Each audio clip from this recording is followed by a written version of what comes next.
Yun, magandang araw po sa inyo lahat. Welcome po sa Makapili TV. Eto, pag-usapan lang po natin itong ginawang pag-reject po ni Senator Tito Soto sa request ni Senator Marcoleta na gawing witness itong mag-asawang Diskaya.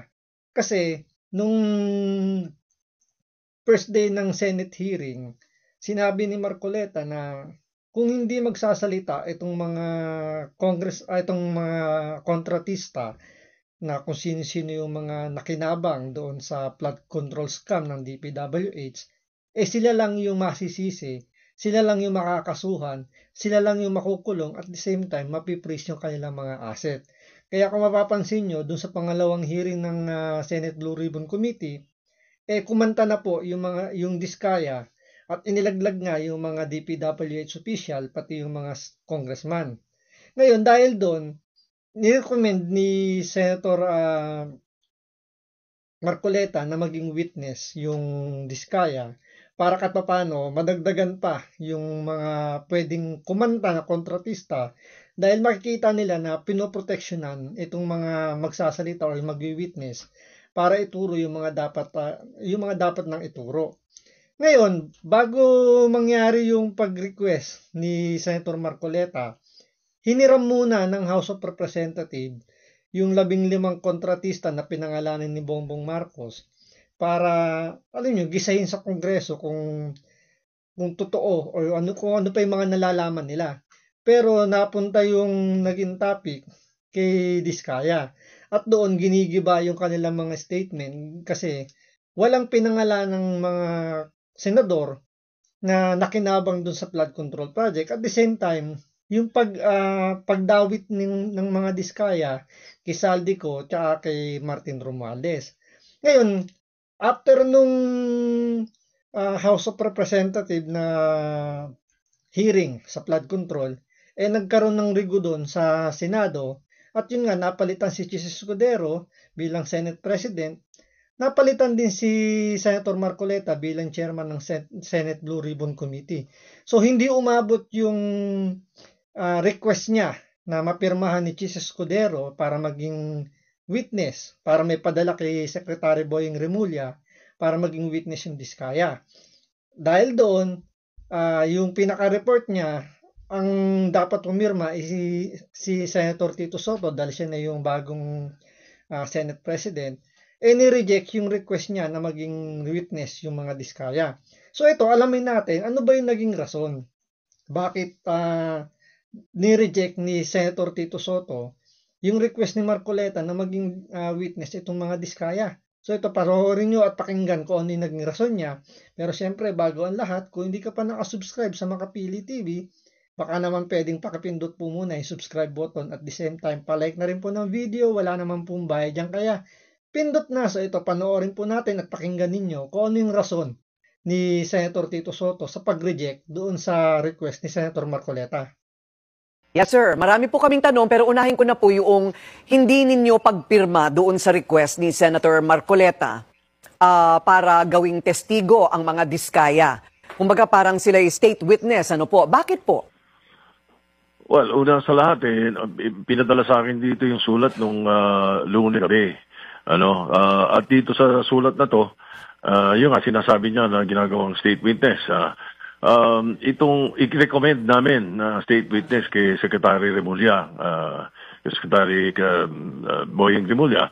So, ang sa akin, ang punto ko is, una, narinig ko si Secretary Remulla, meron tungkol sa kay Sara and Curly Diskaya. Only witnesses are only if they meet the conditions set under the law, including the return of funds that they have allegedly gained from Republic Act 6981 yun eh. And how much are we talking about, SP? Mga magkano naman yun? Naku, aalamin pa natin yun. Oo. Ito na naman.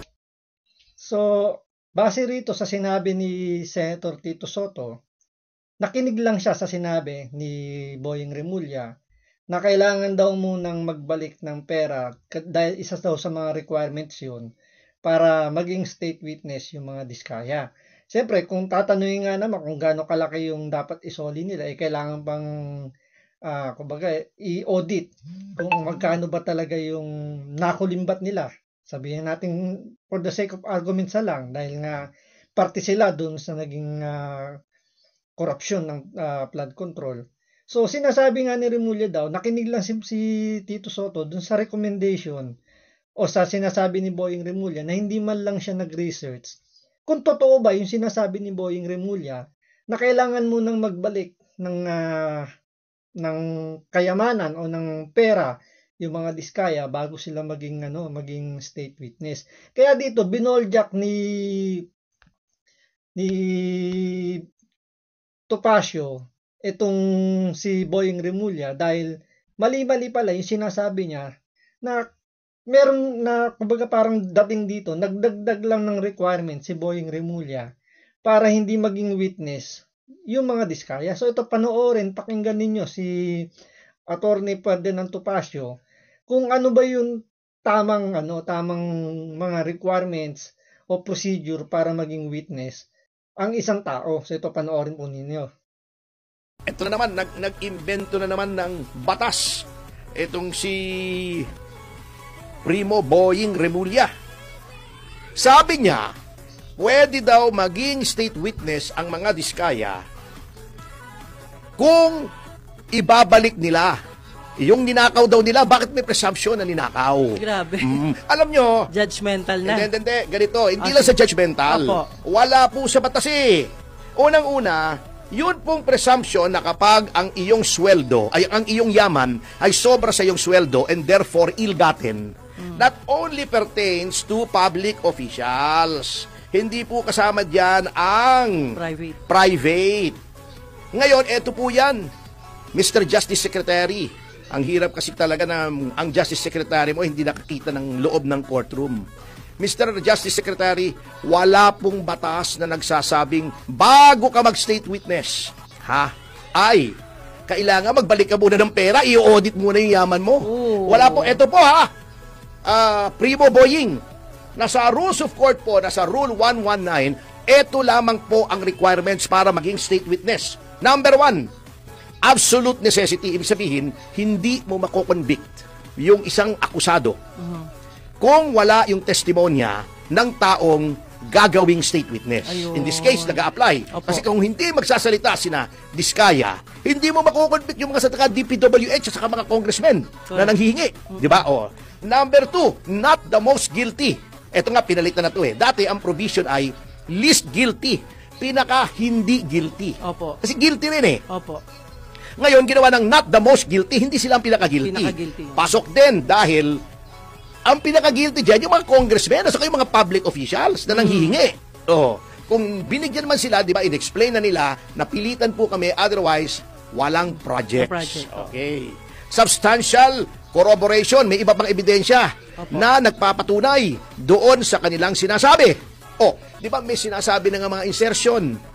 Meron po tayong pwedeng i-produce na mga ebidensya, naghihintay na lang, mga testigo na nagsasabing talagang binibigyan ang mga kongresista. Number 4, wala nang ibang testigo kundi sila na ganun ang nature ng testimonya. At Mr. Justice Secretary, wala po. Sinuyod ko na, baka nga kako tama kayo eh. Baka nakachamba kayo. Hindi pala. Baka tama kayo. Sinuyod ko yung Rule 119. Wala pong.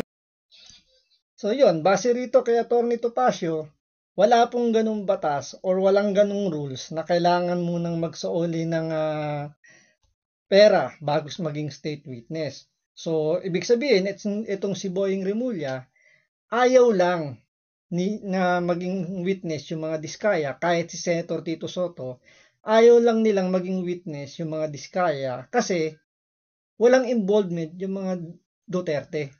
Yun yung isa sa pinakamalinaw doon.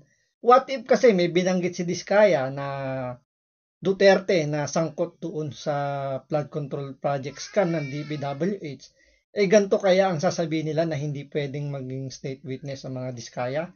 So, dahil lang doon, dahil nga puro congressman, at the same time, si Saldico, si Romualdez nabanggit ng mga Diskaya doon sa mga di umano na tumatanggap daw nga ng kickback sa gobyerno sa flood control, ni-reject yung request ni Marcoleta para maging state witness kasi kailangan daw munang magbalik ng pera.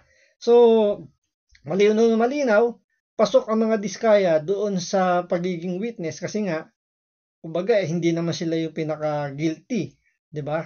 Kasi, kumbaga, kung titingnan mo, latak na lang yung nakuha nila eh. Kasi ang pinaka-kumita ng malaki yung ulo ng buhaya. Pangalawa, yung tiyan ng buhaya. Ngayon, yung tinae ng buhaya, yun na lang yung pinagpaparti-partihan ng mga kontratista. Kaya pasok sila doon. At the same time, may mga hawak pang ebidensya, yung mga Diskaya, may mga ledger daw sila na hindi pa naman naisa sa publiko o hindi pa man nakikita ng mga senador o ng congressman. Pero nireject kagad ni Remulla at ni Tito Soto. Ngayon, para malaman natin kung totoo bang may balitang ni-reject ni Boying Remulla yung request ng mga Diskaya, ito panoorin po natin para malaman natin kung totoo ba talagang merong balita na ni-reject ni Boying Remulla yung request ni Senator Marcoleta. So ito, panoorin po ninyo. Iginiit ni Justice Secretary Boying Remulla na kailangang ibalik muna ng mag-asawang kontratista na sina Curly at Sara Diskaya ang ill-gotten funds kung mayroon man bago sila mai-consider bilang state witness sa investigasyon ng malawakang korupsyon sa flood control projects. Sa pagdinig ng Senate Blue Ribbon Committee, isinapubliko ng mag-asawang Diskaya ang pangalan ng ilang kongresista, kanilang staff at mga opisyal ng Department of Public Works and Highways na umano'y sangkot sa katiwalian. Nagpahayag din ng mag-asawa ng kahandaang makipagtulungan sa Senado sa isinasagawang investigasyon. Ayon kay Remulla, kung meron silang nakukuhang perang hindi dapat ay isauli nila ito sa Republika bago pa ma-consider para sa immunity. Dagdag pa ng kalihim, bumubuo na ang Department of Justice ng isang forensic accounting team sa ilalim ng National Bureau of Investigation. So yun, yun yung balita na sinasabi nga daw na sinabi daw ni Boying Remulla na kailangan munang magbalik ng pera yung mga Diskaya bago sila maging witness. Ngayon, nagtanong-tanong din tayo, lalo na kay ChatGPT, kung totoo bang merong rules or merong provision doon sa RA 6981, binanggit yan ni Senator Tito Soto, kung kailangan bang magsuoli muna ng pera bago maging state witness. Pero sinabi na nga ni Topacio, wala, pero nag-research pa rin po tayo para sigurado nating totoo yung sinasabi ni Attorney Topacio. Ngayon, sabi dito ni ChatGPT, sa RA 6981, it itself does not contain a rule requiring the return of ill-gotten wealth. So wala talagang ganun. Ngayon, sabi dito, its focus is on the witness protection, not on asset recovery. So, dahil nga nagbanggit na ng pangalan yung mga Diskaya, siyempre nanganganib na yung buhay nila dahil mga politiko yung pinangalanan nila. At alam natin na kapag ganun naging sitwasyon, malalagay na sa alanganin yung buhay ng pamilya mo, sarili mo. So, siyempre, andun na yung fear na pwedeng may mangyaring hindi maganda. Ngayon, sabi pa rito, however, it allows the state witnesses to be discharged from criminal liability in exchange for truthful testimony. So, pwede daw na ma-absuelto rin sila, depende rin sa kung ano yung mga ilalahad pa nilang mga statement, di ba? Para patutuhanan yung mga aligasyon nila na talagang may tinatanggap yung mga mambabatas na kumikita sa flood control na yan. So, malinaw na malinaw dito na talagang walang ganung rules pagdating sa pagiging witness.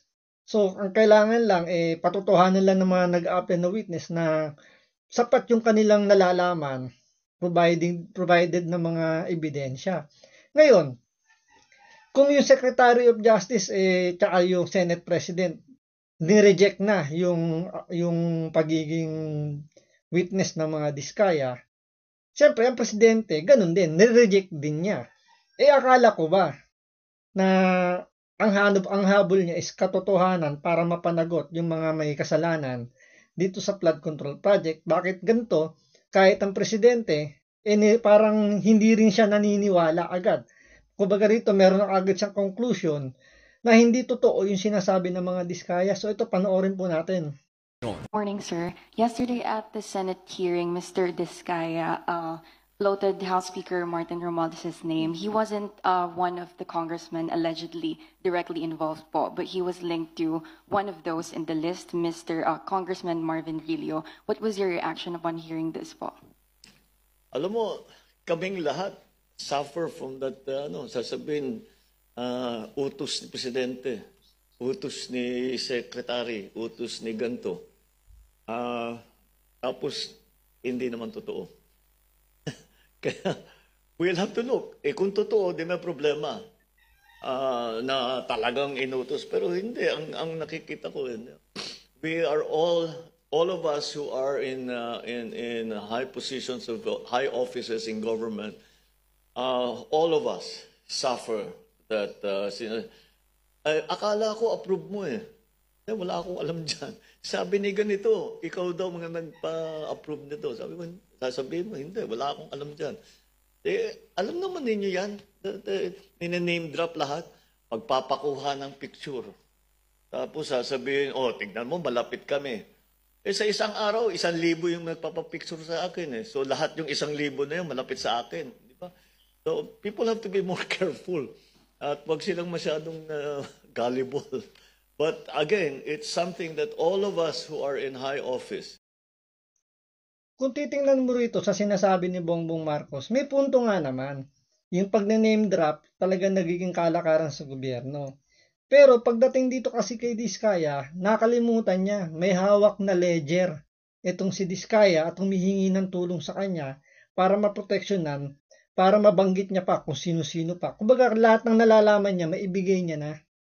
Kaya nga ang lakas ng loob niya doon sa House of Representatives na panindigan yung kanyang statement, yung kanyang affidavit, yung kanyang sworn statement. Dahil iniisip niya, tutulungan siya ng presidente dahil gustong malaman ni Bongbong Marcos kung sino-sino yung mga dapat managot dito sa issue ng flood control. Ngayon, sabi ko nga kanina what if may mga Duterteng involved dito sa flood control na to? Ganto rin kaya yung magiging statement nito ni Bongbong Marcos? Ganto rin kaya yung magiging statement ni Boying Remulla at ni Senator Tito Soto? Kasi pagdating sa mga witness, lalo na kung magtuturo sa mga Duterte, ganito sila mag-handle. So ito, panoorin po ninyo kung paano mag-handle ng pagiging witness itong si Boying Remulla kapag ito ay nakakabit o magtuturo sa mga Duterte. We will protect the witnesses. Whatever it takes to protect the witnesses, we will do. Because the prosecution will rely on these witnesses to prove their case. Up to hanggang sa na-inform? Hindi, hanggang dito lang sa Pilipinas, siyempre pakitingtong kanila na yan. Pero habang nandito yan, it's also our obligation to help them. So yun, pagdating sa mga witness na magtuturo kay Pangulong Duterte o sa mga Duterte, tutulungan nila yan at all cost, whatever it takes, sabi nga ni Secretary Boying Remulla. Pero dahil ang tinuturo ng mga Diskaya, nabanggit yung pinsan ni Bongbong Marcos na si Martin Romualdez, kailangan muna magbalik ng pera ang mga Diskaya bago sila maging witness. So, napaka-imposible mangyari muna sa ngayon. Napakahirap po muna mangyari yun kasi kailangan munang patunayan na yung kinita ng mga Diskaya is galing talaga doon sa maanumalyang mga flood control project at hihiring pa yan. So, ano yung ibabalik ng mga Diskaya bago sila maging witness? Imposible naman mag-voluntary yung mga Diskaya na ibigay yung kanilang kayamanan para maging witness. So, yan ang aabangan natin sa mga susunod na araw. Kasi sabi ni Ping Lacson, since siya na yung bagong chairman ng Senate Blue Ribbon Committee, titimbangin niya muna yung magiging statement ng mga Diskaya sa mga susunod na hearing. At doon siya magbabase kung ito papasa sa kanya bilang state witness kasi medyo nagbabago ng statement si Diskaya dahil pagdating sa House of Representatives, medyo kumambyo ng kaunti. Although tama naman yung sinabi niya kasi sabi niya, hindi naman niya direktang nakatransaksyon si Romualdez at si Saldico, bagkos nini-name drop lang, ginagamit yung pangalan para kumubra. So, pero siyempre, i-assume mo na kumbaga, yung utos na yun ay galing sa taas dahil yun ang sinabi nung nasa baba. Kaya yan po yung aantayin natin sa susunod na hearing kung papasa kay Senator Ping Lacson yung mga ilalabas pa ng mga diskaya na ebidensya na magtuturo dun sa mga kongresista. So, hanggang dito lang po muna. Maraming salamat po sa panonood. Ingat po kayo lagi. God bless.